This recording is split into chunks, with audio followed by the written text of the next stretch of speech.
The best news that came out yesterday was learning that the shooter was not Muslim. And I know I speak for a lot of people who felt immense relief to learn that the shooter was a Muslim, because if he had been, we know exactly what would have happened. We know the violence that would have followed, especially given the type of audience that Charlie attracted, which was basically young white Christian men who were taught to hate Islam and Muslims. It's quite interesting that today is 9/11, which marks the anniversary of a tragic event that happened here on U.S. soil. But it also is the beginning of a 20-plus year war on Muslims and, to be specific, Islam. It is the Islamophobia that has been used for 20-plus years to not just commit violence against Muslims in America, but to kill millions upon millions of Muslims and Arabs in the Middle East, while also conquering their lands and stealing their resources. The violence against Arabs and Muslims continue today as we are witnessing a live stream genocide of Palestinians every day for the last 2 years, committed by the US and Israel. And I just want to make something very specific.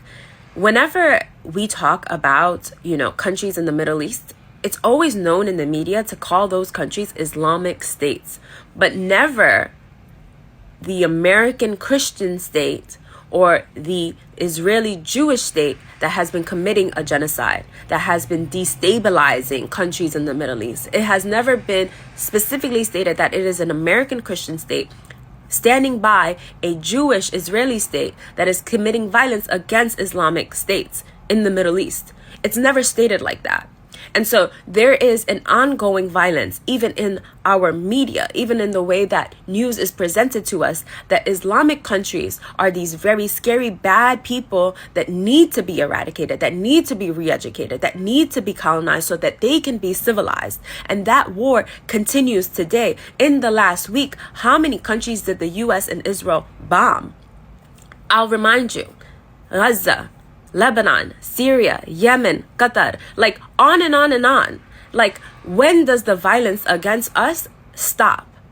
And it is people like Charlie that not only support the violence against Muslims in Islam, but they support it.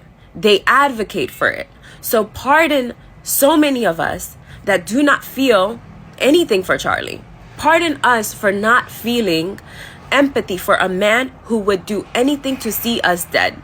Hello, Charlie. What's your name? None of your business. Okay, hello, nice to meet you, none of your business. Thank you, I appreciate it. So, do you love America? Yes, I do. I hate America.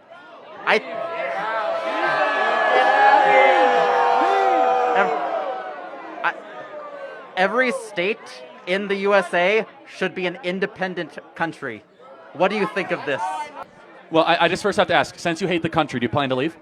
What do you mean by that? Do you plan to go live in another country? No, I do not. America is the only country where even those who hate it refuse to leave. That's how you know you live in a great country.